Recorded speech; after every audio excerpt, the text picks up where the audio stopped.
Welcome to Liverpool, a city which has been producing groundbreaking music for decades. From the Beatles to the Zootons, the Coral to Frankie Goes to Hollywood, Liverpool has been a mecca to pop music lovers since the early 60s.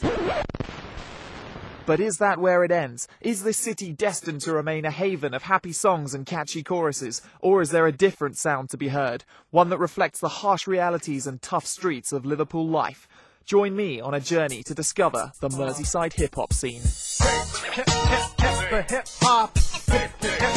It's all about the music. Hip-hop. You don't create music.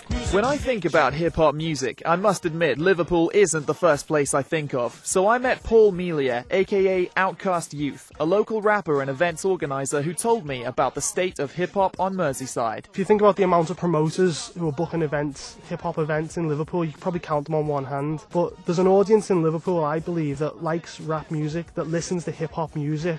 It's just that the hip-hop audience doesn't know the local artists. The only way a local artist gets exposure is through word of mouth. And I think that given the opportunity, the local community who listen to rap music would love the music that's going on here. It's good quality stuff. Paul recently launched a live hip-hop night in the city called Wild Style Wednesdays, and he told me how a lot of local rappers came together to make it happen.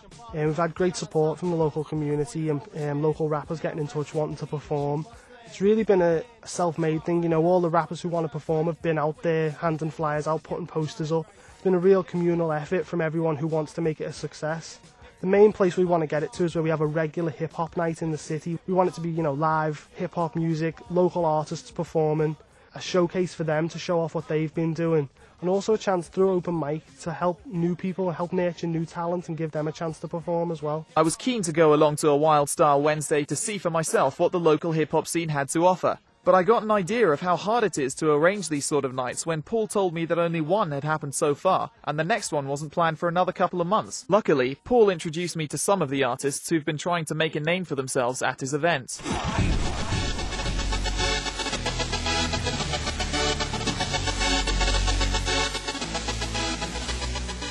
Jamie Broad is a local rapper with a distinctive sound. Breaking from the norms of the mainstream, he's combined electronic dance music with rap, and I got his take on hip-hop in the city. Liverpool's a very diverse city, especially musically, so I think that there's certainly some sharing between different musical genres, and I think that really helps the scene in Liverpool, especially with rap, because rap's something that's always kind of not gone against the trend and gone against the grain. So one thing that rap seems to be doing now is almost taking more popular forms of music in terms of like dance or acoustic and kind of merging them.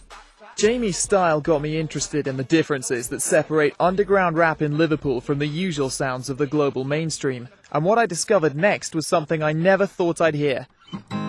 It's all changed. Jake of ReuM are a local double act who combine hip-hop MCing with, wait for it, the acoustic guitar. And MC Ruben agrees that being a rapper on Merseyside allows you to be a lot more creative than it does in other places. A lot of areas around Britain, they're like tied down to one kind of sound. Like London, you've got a big grime scene. But in Liverpool, it's very mixed, and I think it just allows a lot more people to get involved as well if they've got a certain style. Meeting these local rappers has been interesting, and definitely not what I expected. Their creative sounds and unusually positive lyrics are very different to any hip-hop I'd heard before, and I was even more surprised to find out what they do when they're not in the studio. Rather than indulging in the bad habits that most rappers gloat about on their records, these guys preach a positive message to young kids in the city and teach them how to express themselves through hip-hop. Paul tells us more. It's about expressing your feelings, getting out all the things that you might suppress or you might not have a release for. So a lot of people have struggles with anger-related issues. Some of the young people I've worked with, they haven't had an output for that anger and that frustration. And it's the difference between them going home and, you know, beating up their little brother and them just taking out their anger and writing this song about, you know, whatever their struggle is or their situation is. So far, I've been impressed, though a little surprised with what I've heard. I fully expected Liverpool rap to show the tough side of life on Merseyside, an area often connected to violence and gang culture. To put it simply, I was looking for a gangster rapper, and that's exactly what I found in local hardman Kev Teezy.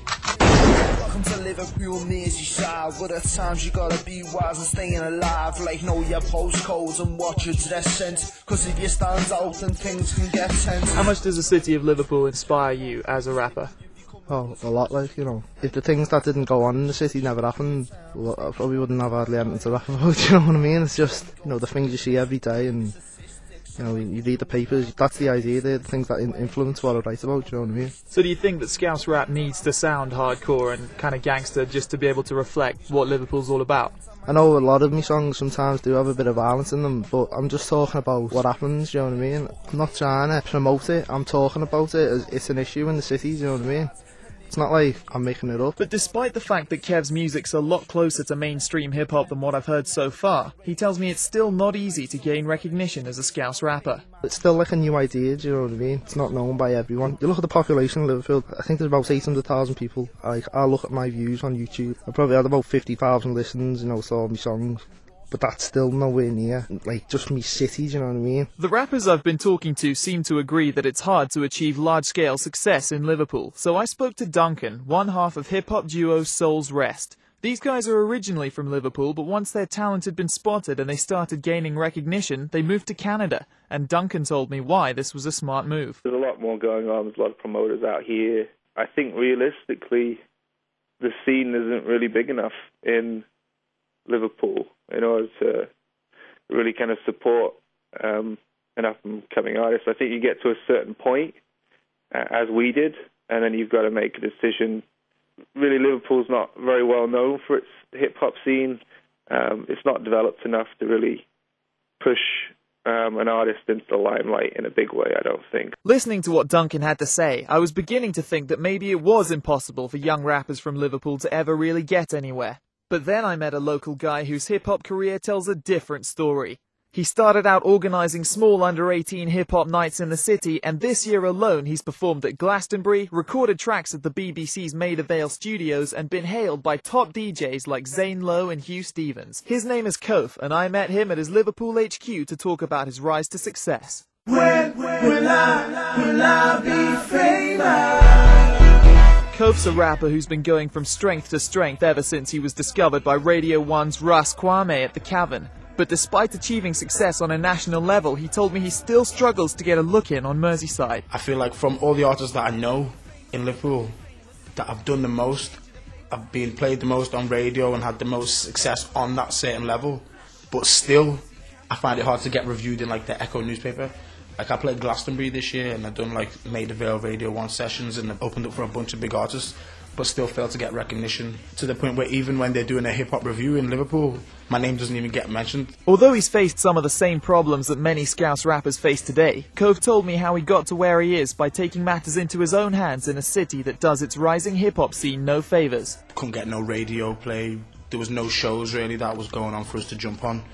And so it was kind of the mentality of, okay, no one's offering us anything, let's get it ourselves, do you know what I mean? Let's set these things up ourselves. Like, so when we start putting on events and start putting out mixtapes and stuff like that, there's no radio stations that are willing to play our music, so let's just give it straight to the people. Let's record our own CDs, create an event where people can hear us live and just to get the music circulating and stuff. We used to be kind of guerrilla, so we'd go to any city and just do a show. If we had a link with someone in the city, we'd go sleep on a couch or whatever and then just do a performance, and that's kind of how we built it up. So what advice would you give to any of the struggling hip-hop artists in Liverpool who aren't able at the moment to make a name for themselves? I'd say really, like, just create your own thing. Like, it's definitely hard with the venues in the city not showing love and stuff, but there will always be that small little venue. Like when we used to do the Urban Infusion, the under-18s events, like I'm telling you, that was the smallest venue ever, like, and we used to pack it out, and it wouldn't be the perfect venue for it, but you take it where you can, do you know what I mean?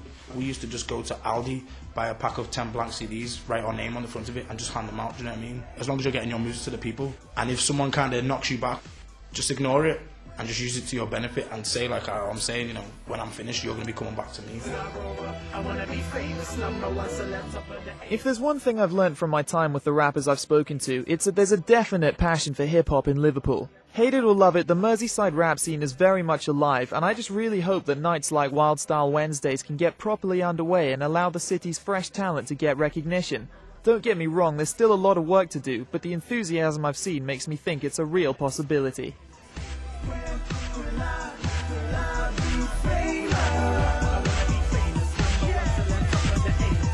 This is Radio City.